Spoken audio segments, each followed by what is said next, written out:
For my mother, taking photographs was a very natural process, like breathing. Nothing of significance. I think it was helping her to escape reality and her emotions to a certain extent. I remember how emotionally torn she was the whole time, which lies in stark contrast to the calmness of her photography. And these were the words of Masha Ivashintsova after she discovered her mother's photography in the late 2010s. For it had been too painful at first after her mother's passing, she recounted it. So these negatives were kept in a box somewhere in Asia's attic until time passed, making the pain somewhat numb and the trivial necessity to clear the room a much needed task. And so it would be then that a well-kept 60-year secret would finally come to light, and that is because Masha Ivashintsova never shared her photography with anyone. According to different sources, she believed she wasn't all that talented. Perhaps we can also speculate on the pressures of her society or the socio-economic background she grew up and lived in. I guess it'll be something we'll never know. But just like her American counterpart Vivian Maier, the shadows and doubts surrounding their photography and intentions are easily put to rest when compared with the beauty of their images. And what these images translate is that for both these talented women, photography was indeed like breathing. For it came as natural to them as a simple act of living. Because these images capture what they see and what they're particularly enthralled by in a blink of an eye, since most of these moments were so ephemeral, most likely never to be witnessed again. And we, you and me watching this video, can't ignore how powerful these examples are and how powerful it is in these days to see and experience the world, to exercise our eyes and the freedom and simplicity of pressing a shutter button and sharing them with the world. And how this, in many ways, can be both a blessing and a curse. However, and perhaps more importantly, these examples make us contemplate the simple exercise of photograph, which many of us have forgotten to be just like breathing, as an act of pure joy that can sometimes be made just as an intimate act from ourselves to ourselves, and for our own well-being. And even though these women never perhaps thought in their wildest dreams what their photography would accomplish, they most definitely never even preconceived the importance they would have as role models for many of us today who are not looking to get the next shiny piece of gear, but looking for inspiration, guidance, and unspoken lessons in photography.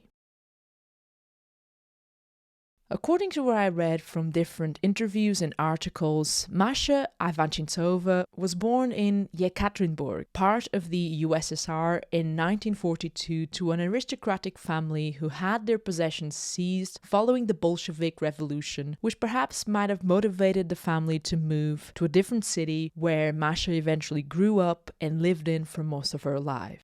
And this was the city of Leningrad, nowadays known as St. Petersburg, which was a hub of different cultural waves and undergrounds in which she took part at the height of the Cold War. And although different sources point to Masha starting photography at different instances in her life, judging by the images we do have access to, Ivashintsova probably did pick up photography as a teenager or young adult. And as she aged, she continued to carry her cameras around. And with it, her photography aged as well, finding comfort in the faces and candid gestures of different children and animals, given the introverted nature of the photographer. And switching between her Rolleiflex and Leica cameras, Ivashintsova captured around 30,000 photographs throughout her life. And through them we see her family and the life in Leningrad throughout the 1960s until the 1980s. And her body of work is mostly made of black and white portraits and street photography.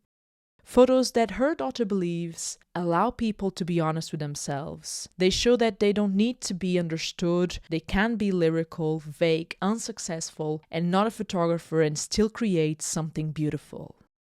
And throughout her life, Masha Ivashintsova worked as a theatre critic and an artist before her mental health began to decline, which then led to her unemployment. And to perhaps better understand the toll of it all, we need to understand that in the 1980s, it was illegal to be unemployed in the country, and unemployment came with very serious consequences. And this led the photographer to be forced to admit herself into various mental hospitals, eventually passing away at the age of 58. and what is known to the public is only a small portion of Ivanchintsova's body of work, which certainly leave us to wonder what more can we uncover and what more is out there. And judging from what we already have, these will perhaps be missing pieces from the collection of memories illustrating both Russia's beautiful everyday life at the time and compose part of a portrait of this incredible woman who kept searching for her place in this world.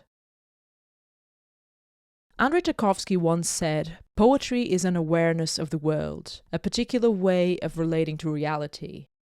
And when reading this, my memory kept going back to Masha's photographs and the type of poetry they represent, a type of candid, honest, and simple poetry of the world, which ironically came from someone who dwelt with so much during her lifetime. Perhaps photography represented her found peace, and with this, it became a particular way of relating to reality. One that wasn't shared or fantasized upon, one that was kept as if it was the biggest treasure in the world, a type of poetry that didn't need to presuppose of a legacy or under the public eye. And I think at this point it's worth to mention a possible key behind this mystery of Masha Ivashintsova's photography, and that resides in her words.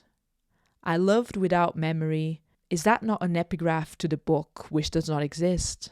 I never had a memory for myself, but always for others."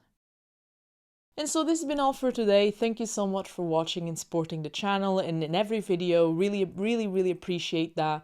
And I have to say that, in this particular video, I learned a whole lot with my research, because I found a lot of this example, Masha's photography, very inspirational, and a lot of things I realized as I was, researching for this video. So I hope that in many ways, or in a similar way, that this video can be helpful to you too, whether that is, in terms of learning lessons, being inspired, going out there, and putting yourself out there.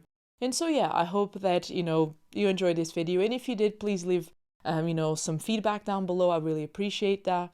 And before we go, I'd like to obviously thank a special thank you to MPB for sponsoring this video. And MPB, today's sponsor, is one of the largest online platforms where you can buy, sell, or trade your used camera gear. And basically, I feel like this appeals to different creatives out there, whether you're a photographer, a filmmaker, and I feel like if you're someone that you like to save money and you like to contribute to a sustainable, future and like to invest in used gear, definitely MPB is a very trustworthy platform. And that is why I use MPB, because I always get I feel like I get a fair price, and I feel like, the service is really good. Plus, all I have to do is basically go onto their website, just type in what type of camera I'm looking for, and then read through the information. And, if I decide to go for that camera, I have the bonus of having a 6-month warranty. Now, on the inverse, if you're someone who is looking to declutter their, gear room or box, or, whatever it is where you keep your gear, I think MPB is quite, a good place, because it offers you a fair price. And, it is a platform where you'll be able to, through them, put your gear out there, your gear that you do not use anymore, and hopefully it land in someone else's hands that can make wonderful work with it. And so that's the principle of it all. So if you'd like to know more about MPB, links will be down below, so make sure you check them out. But also links will be down below for my shop, my print shop, my website, my socials. If you'd like to get in touch, if you'd like to leave some feedback for videos, future ideas, and etc. And I also wanted to thank everyone who's been purchasing a print. It really means a lot to me. And I really do appreciate the opportunity and the trust of having something that I've created out there in your space. And so yeah, I hope you enjoyed this video. Don't forget to leave your feedback, and I hope to see you soon as well. So, stay safe, keep creating whatever it is that you're doing, and peace.